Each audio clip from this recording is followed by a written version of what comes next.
May tao sa inyo sir na porcelain.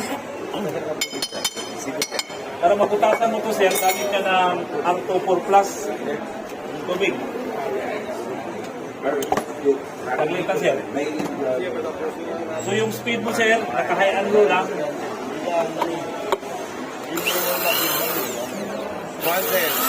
Lagyan mo ng water. Tubig ba?